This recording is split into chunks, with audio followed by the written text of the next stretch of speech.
জনাব মাসুদ সাঈদী, পিরোজপুর 1, বক্তব্য রাখবেন।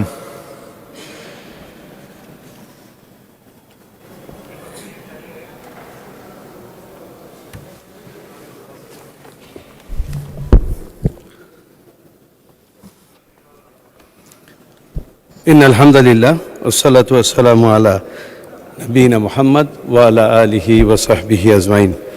আউযু বিল্লাহি মিনাশ শাইতানির রাজিম। বিসমিল্লাহির রহমানির রহিম।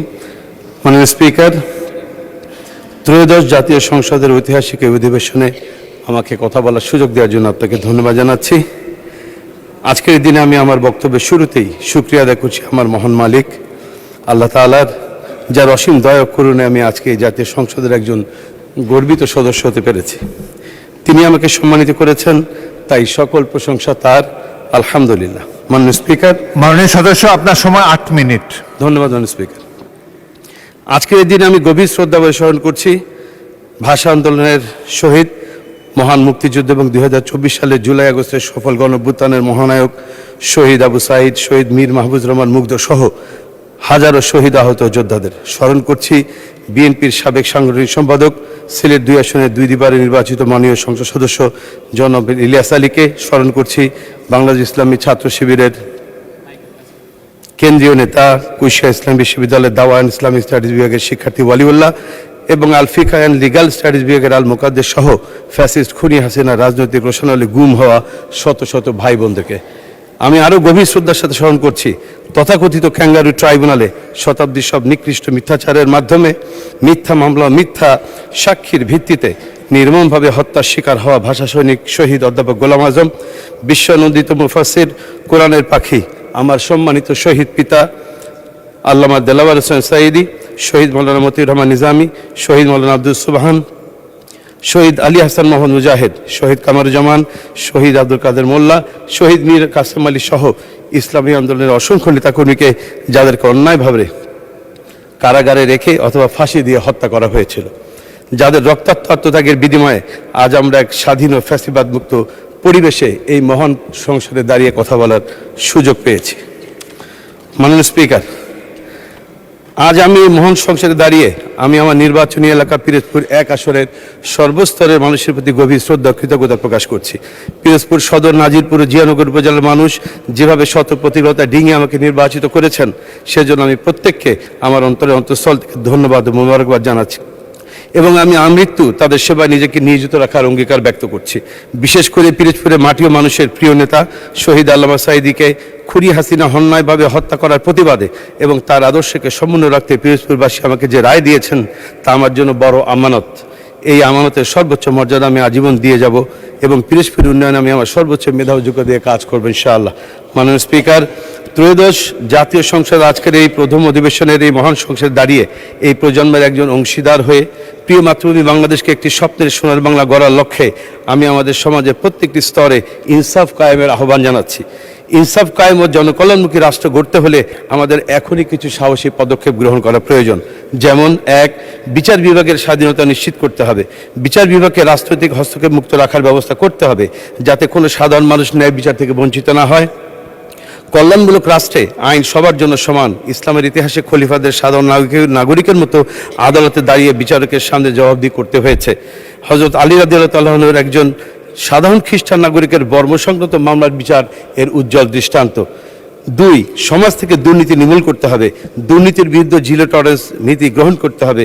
সমাজের সর্বস্তরে, বিশেষ করে দেশের রাস্তাঘাট, সেতু, কালভার্ট নির্মাণে দুর্নীতি যেন ওপেন সিক্রেট হয়ে গেছে। প্রকল্প মানেই টাকা, টাকা, যত বড় প্রকল্প তত বেশি টাকা।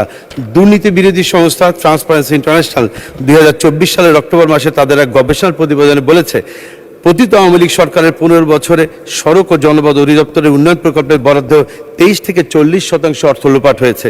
টাকার অঙ্কে যার পরিমাণ দাঁড়ায় 29,000 কোটি টাকা থেকে 51,000 কোটি টাকা। ত্রিপক্ষীয় আদালতের মাধ্যমে এসব দুর্নীতি করা হয়েছে মাননীয় স্পিকার, যাদের মধ্যে রয়েছে মন্ত্রী, সংসদ সদস্য ও প্রভাবশালী রাজনৈতিক আমলা, সংশ্লিষ্ট কর্মকর্তা এবং ঠিকাদার। একটি অধিদপ্তরকে কেন্দ্র করেই যদি এত টাকা দুর্নীতি হয়, তাহলে সব মন্ত্রণালয় মিলে কত লাখ কোটি টাকার দুর্নীতি হয়েছে তা আমাদের কল্পনারও বাইরে। দেশ পরিচালনার দায়িত্ব থাকা রাজনীতিকদের সায় ছাড়া অন্যরা দুর্নীতি করার সাহস পেত না। মাননীয় স্পিকার, দুর্নীতি পুরোপুরি বন্ধ করা না গেলেও দুর্নীতি নির্মূলের জন্য এর শিকড়ে হাত দিতে হবে। মন্ত্রী, এমপি, আমলা কিংবা সমাজের প্রভাবশালী যে কেউ হোক না কেন, দুর্নীতি করলে তাকে অবশ্যই আইনের আওতায় নিয়ে আসতে হবে। দৃষ্টান্তমূলক শাস্তির ব্যবস্থা করতে হবে। জনমনে নীতি ও নৈতিকতার বোধ তৈরি করতে হবে। এজন্য শিক্ষা ব্যবস্থার প্রয়োজনীয় ও উপযোগী কারিকুলাম অন্তর্ভুক্ত করতে হবে। নীতিবোধশূন্য আদর্শহীন মানুষ তৈরির অনুকূল শিক্ষা কারিকুলাম বর্জন করতে হবে। তাহলেই কেবল সমাজ ও রাষ্ট্রকে দুর্নীতিমুক্ত করা সম্ভব।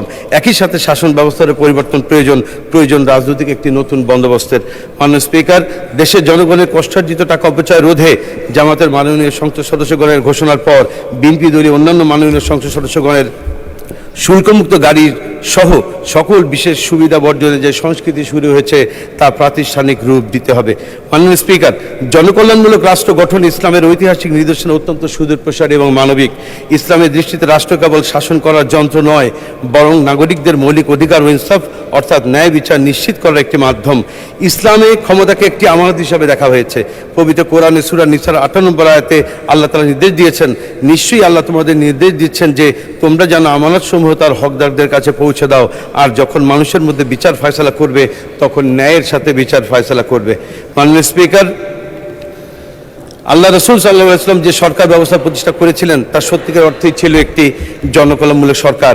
তার সরকারের দায়িত্ব পালনকারী ব্যক্তিবর্গের মধ্যে চরম দায়িত্বের প্রতি জাগ্রত করে দেওয়া হয়েছিল। আর এটি সম্ভব হয়েছিল কেবলমাত্র আখিরাতের তীব্র বিশ্বাস ও মহান আল্লাহর দরবারে জবাবদিহিতার অনুভূতির মাধ্যমে। মানুষের নিকট জবাবদিহিতার পাশ কাটিয়ে যাওয়া যায়, কিন্তু আল্লাহর নিকট জবাবদিহিতার পাশ কাটানোর কোনো সুযোগ নেই। সূরা জিলজালের 7 ও 8 নম্বর আয়াতে আল্লাহ তাআলা বলেছেন, ফামান ইয়ামাল মিসকালা যাররাতিন খায়রান ইয়ারা ওয়া মান ইয়ামাল মিসকালা যাররাতিন শাররান ইয়ারা। অর্থ, কেউ অনুপরিমাণ সৎকর্ম করলে তা সে দেখতে পাবে, আর কেউ অনুপরিমাণ অসৎকর্ম করলেও তা সে দেখতে পারবে। মাননীয় স্পিকার, 2025 সালের 17 অক্টোবর স্বাক্ষরিত জুলাই জাতীয় সনদ বাংলাদেশের ইতিহাসের একটি মাইল ফলক। এই সনদটি মূলত দেশবাসী ও বিপ্লবী ছাত্র জনতার আকাঙ্ক্ষারই প্রতিফলন। আমরা দেখেছি বাংলাদেশ জাতীয়তাবাদী দল বিএনপি, বাংলাদেশ জামায়াত ইসলামী, এনসিপি সহ অন্যান্য গণতান্ত্রিক রাজনৈতিক দলগুলো শুরু থেকেই জুলাই সনদের প্রতি সমর্থন ব্যক্ত করেছে এবং এতে স্বাক্ষর করে রাজনৈতিক ঐক্যমত্য তৈরিতে বড় ভূমিকা রেখেছে। কিন্তু সরকার গঠনের পর সেই বিএনপি জুলাই সনদ বাস্তবায়নের জন্য যে ঐতিহাসিক গণভোট হয়েছে, দেশের মানুষ সেই গণভোট যে রায় দিয়েছে, বিএনপি সেই রায় অনুযায়ী সংবিধান সংস্কার পরিষদের সদস্য হিসেবে শপথ না নিয়ে দেশের মানুষকে চরমভাবে হতাশ করেছে। মাননীয় স্পিকার, জুলাই সনদ 2025-এর আদেশের 11-তে বলা হয়েছে, পরিষদের অধিবেশন আহ্বান, কোরাম, ভোটদান ইত্যাদি শিরোনামের বলা হয়েছে, সংসদ নির্বাচনের ফল ঘোষিত হইবার 30 পঞ্জিকা দিবসের মধ্যে যে পদ্ধতিতে জাতীয় সংসদের প্রথম অধিবেশন আহ্বান করা হইবে, অনুরূপ পদ্ধতিতে সংবিধান সংস্কার পরিষদের প্রথম অধিবেশন আহ্বান করা হইবে। কিন্তু অত্যন্ত পরিতাপের বিষয়, মাননীয় স্পিকার, জাতীয় নির্বাচন অনুষ্ঠিত হয়ে গেছে, আজ 1 মাস গত হতে যাচ্ছে, কিন্তু এখন পর্যন্ত সংবিধান সংস্কার পরিষদের প্রথম অধিবেশন আহ্বান করা হয় নাই। শুধু তাই নয়, বিএনপি আজকের দিন পর্যন্ত সংবিধান সংস্কার পরিষদের সদস্য হিসেবেও শপথ গ্রহণ করে নাই। মাননীয় স্পিকার, গণভোটের মাধ্যমে জনগণের যে আকাঙ্ক্ষা প্রকাশিত হয়েছিল, সেখানে বিএনপির মতো একটি বৃহৎ রাজনৈতিক দল শুরুতেই সংবিধান সংস্কার পরিষদের শপথ না নেওয়ার জনমনে বিভ্রান্তি সৃষ্টি হয়েছে।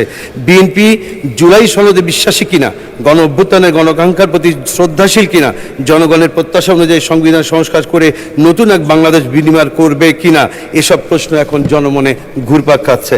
মাননীয় স্পিকার, আমরা আশা করি সকল জল্পনা কল্পনা অবসান ঘটিয়ে বিএনপি জনগণের অভিপ্রায় অনুযায়ী জুলাই জাতীয় সনদ বাস্তবায়ন আদেশ 2025 এবং গণভোট 2026-এর গণরায় অনুযায়ী সংবিধান সংস্কার পরিষদের সদস্য হিসেবে শপথ নেবে এবং দেশের মানুষের 70% মানুষের হ্যাঁয়ের পক্ষে রায় দিয়েছে। এই দুটো ভোট একসঙ্গে হয়েছে, একই সঙ্গে ফল প্রকাশ হয়েছে।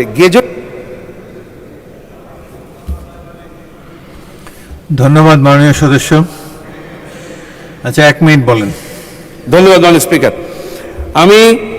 আমাদের এখানে যে আলোচনা হয়েছে, আমাদের মাননীয় স্বরাষ্ট্রমন্ত্রী যেটি বলেছেন, জুলাই আবেগ নয়, আবেগ দিয়ে রাষ্ট্র চলে না। এই প্রসঙ্গে বলতে চাই মাননীয় স্পিকার, জুলাই আবেগ নয় কথা সত্যি, কিন্তু জুলাই আবেগ, জুলাই একই সাথে বাস্তবতা।